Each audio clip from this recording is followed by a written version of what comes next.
You ever find yourself wide awake at an hour when no one should be? That was me about 3 months ago. It was one of those nights where sleep just refused to happen. My apartment felt too quiet, the walls too close. I told myself I'd go for a walk. Just a short one, clear my head. But I ended up down by the train station instead. It's a small one on the edge of town. Half the lights don't work. One side faces the river, and the other is fenced off with old freight containers stacked like tombstones. Usually there's nothing there after midnight except a sleepy security guard, and maybe 1 or 2 drunks trying to get home. But that night, something felt different. The clock above the ticket counter was frozen at 12:41. I know because I checked my phone. It was actually 2:17 a.m. No one else seemed to notice. The vending machine hummed like it was breathing. The fluorescent lights flickered, and somewhere down the empty platform, a sound like metal on metal echoed through the fog. That's when I noticed the schedule board. It was one of those old flip-style boards, black background, white letters, the kind that clack when they change. Only this one hadn't worked in years. I've been there plenty of nights. I knew it was dead.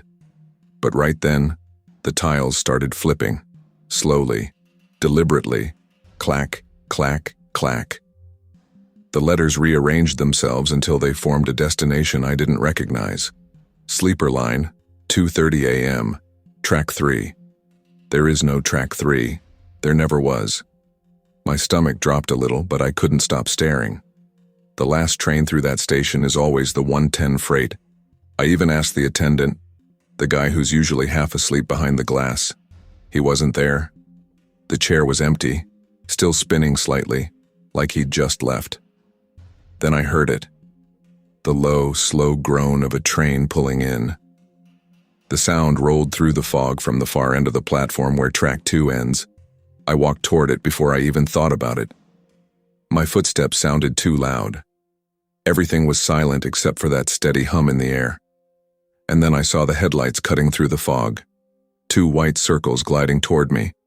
But the beam wasn't right. It wasn't halogen. It was too warm, like old lanterns. When the train stopped, the air went still. The car doors hissed open. Inside, I saw rows of seats, vintage ones, with velvet cushions and brass handles. Everything smelled faintly of smoke and something sweet, like oranges. A conductor stood near the doorway. Tall man, gray uniform, cap tilted low so I couldn't see his eyes. His voice came out soft but firm. "Evening, sir. You heading out tonight?" I didn't answer right away. I was too busy staring at the train itself. It looked old, 1940s, maybe earlier, but the paint was flawless. Deep navy blue with a golden stripe running down the side. I asked, "Where does this train go?"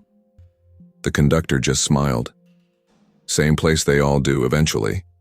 He stepped aside and gestured for me to board. And I swear to you, every instinct told me to walk away, to turn around, go home. Forget it. But curiosity's a dangerous thing. I stepped on. The doors slid shut behind me with a sound like a sigh. The first thing I noticed when I stepped inside was how warm it was. Not cozy warm, the kind that feels too close, like someone else's breath against your neck. The air smelled faintly of coal, perfume, and something metallic beneath it all. The train interior was beautiful in an old-fashioned way. Brass fixtures, red velvet seats, polished wood panels. A relic from another time. But what unsettled me was how perfectly clean it all was. Not a single scratch or smudge, like it had been preserved for show. There were people already sitting inside. A woman in a gray coat stared out the window, though there was only fog outside. A man in a brown hat folded a newspaper that looked half a century old. A young couple whispered softly to each other, hands clasped but their faces blank, like they were rehearsing a memory instead of living it. And every single one of them, I swear this on my life, turned to glance at me as I passed, just for a second. Their heads moved almost in sync, like they'd all been waiting for me. I found an empty seat and sat down, clutching my phone. No signal, just static. The battery icon flickered between 74% and 3% like it couldn't decide what year it was. After a few moments, the train lurched forward. The lights outside blurred into streaks of white and orange. The conductor's voice echoed through the speakers. Warm, calm, practiced. Next stop, Alton's Crossing. Never heard of it. I tried to look it up, but of course, no service. The windows reflected the inside of the car, the passengers still and silent. Only their eyes moved, darting toward me every now and then. Across from me sat an old woman knitting something red. Her hands moved mechanically, and when I looked closer, the yarn wasn't yarn at all. It was wire. Thin copper wire twisting around her fingers like veins.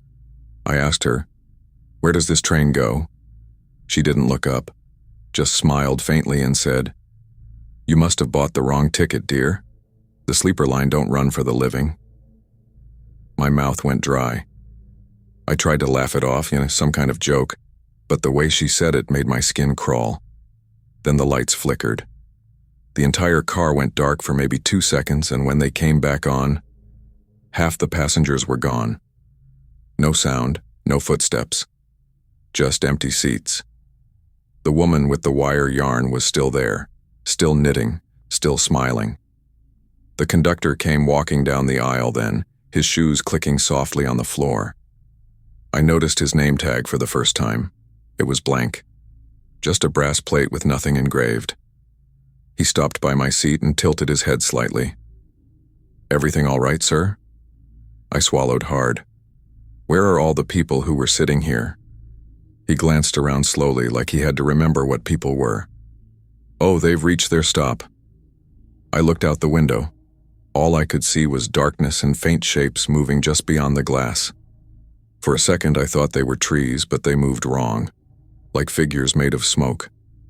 I asked him again, more firmly this time, "Where does this train go?" The conductor smiled, but it didn't reach his eyes. "We go where we're needed. You'll understand when we get there." Then he leaned down a little, his voice dropping low enough that I could feel his breath near my ear. "You shouldn't have boarded without a return ticket." And just like that, he walked away, whistling an old tune I swear I'd heard somewhere before. I don't know how long we'd been moving. Could have been minutes. Could have been hours. The world outside the window never changed. Just an endless smear of dark fog with the occasional flicker of orange light, like fireflies caught in tar. At some point, I noticed the hum of the engine had changed. It was slower, heavier, the kind of sound you feel in your bones. Then, the speaker crackled again. Next stop, Alton's Crossing. I frowned. That was the same stop the conductor had called out before. Maybe I'd imagined it. Maybe there were 2 stations with the same name. I looked around. The car was emptier now, only a few people left. The knitting woman, the young couple from earlier, and a man in a conductor's hat sitting backward in one of the seats. That last one didn't make sense. When the train slowed, I stood and looked toward the door. Through the window I saw the faint outline of a platform. Crumbling concrete, rusted signs, fog rolling over the edges like water. The letters on the sign were faded, but I could just make them out. Alton's Crossing, the exact same stop. The doors opened with a groan, but no one got off. No one got on. Just the hiss of fog creeping in like breath. I thought about stepping out, just to see. But something in the pit of my stomach told me that if I set foot on that platform, I'd never come back. Then I noticed something strange through the window. There was another train sitting on the opposite track. Same design, same colors, but it was burned, blackened metal, windows shattered, smoke curling from holes in the roof. The number plate on the front read, Sleeper Line 237. I looked back at my car. Ours said the same number. For a moment, the other train flickered. There 1 second, gone the next. Like I was seeing a reflection of something that wasn't supposed to exist anymore. Then I saw someone staring at me from inside that burned-out version. It was me. Just older. eyes sunken, face pale, staring out through broken glass. And right before the vision vanished, he mouthed something, 3 words I didn't understand at first. "Don't stay aboard." I jerked back, heart pounding. The conductor appeared again like he'd been waiting for me to turn around. "Everything all right, sir?"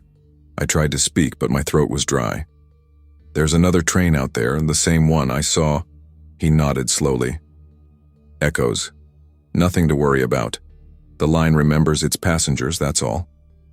I stared at him. "The line remembers?" He smiled faintly. "Every journey leaves a trace." Before I could say another word, the doors slid shut. The train shuddered, and we started moving again. Backward this time. I swear I felt it. The world outside reversed, lights dragging themselves the wrong way, like time was pulling us against the current. And then, the station reappeared. Same platform, same sign, Alton's Crossing, the exact same stop. Again. That's when I realized the truth. We weren't going anywhere. The sleeper line wasn't taking passengers to a destination. It was keeping them in transit, looping through lost moments, collecting echoes of people who'd slipped between times. And now I was one of them. I looked around. The knitting woman was gone. The young couple was gone. Only the man in the backward conductor's hat remained, humming softly to himself. When I leaned forward to look at him, my blood went cold. It was the same conductor who'd let me on, the same uniform, the same blank brass name tag. He was sitting perfectly still, his eyes open but empty, like he'd been sitting there for 100 years. And yet, from somewhere behind me, I heard the same voice again. Calm, clear, and close. Next stop. Alton's Crossing. I don't remember falling asleep. Maybe I didn't. Maybe time finally caught up with me. When I opened my eyes, the train wasn't moving anymore. The lights above were dim, flickering faintly like they were running on memory instead of power. The windows were completely black. No fog, no landscape. Just darkness pressed against the glass. The air was cold now, dry and hollow, like the air in a place that hasn't been opened in years. Across from me, the conductor's hat lay on the seat, empty. I stood up slowly and moved down the aisle. Every seat I passed was empty. Every reflection in the glass looked off, a half-second slower than me, smiling when I wasn't. I reached the next car, but when I slid the door open, the light from the previous car didn't follow me. This one was darker, the air thicker. And that's when I noticed them. The passengers. Rows of them, sitting perfectly still in the dark. Their faces were pale, their clothes wrong for this century. Some wore hats and coats from the 1930s, others dressed like they'd stepped out of the 70s. All of them staring straight ahead, eyes open, unmoving. One of them had a newspaper open on their lap. The headline read, "Train disaster kills 73. Sleeper line derails at Alton's Crossing." The date? February 14th, 1947. I dropped the paper, my hands shaking. My mouth felt dry, the world around me twisting like heat on asphalt. When I turned around, the conductor was standing there. Only, not the way he was before. His face looked wrong, stretched too long, his skin pale and thin, like something that had been pressed between pages. His eyes were black hollows, not sockets, but depths. "You've seen too much," he said quietly.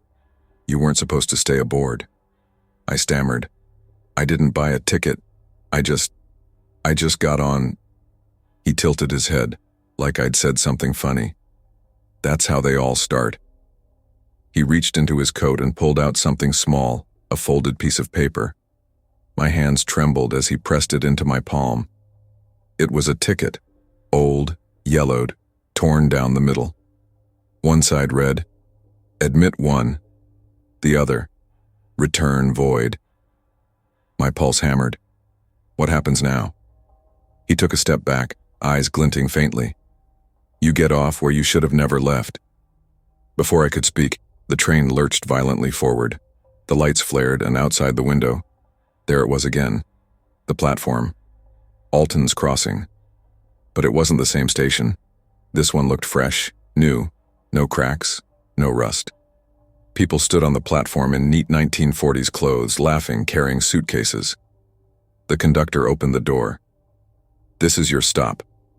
The air rushing in was warm, filled with the sound of a steam engine and voices from a time long gone. "I'm not supposed to be here," I said. He nodded slowly. "None of us are." And then he smiled. The same calm, knowing smile he'd given me when I first stepped aboard. I stepped out onto the platform. My shoes clicked against clean concrete. The sky above was gray but alive. I turned to look back. But the train was gone. No tracks, no fog.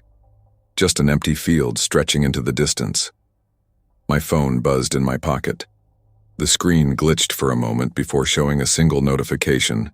Missed call, February 14th, 1947. And then the screen went dark.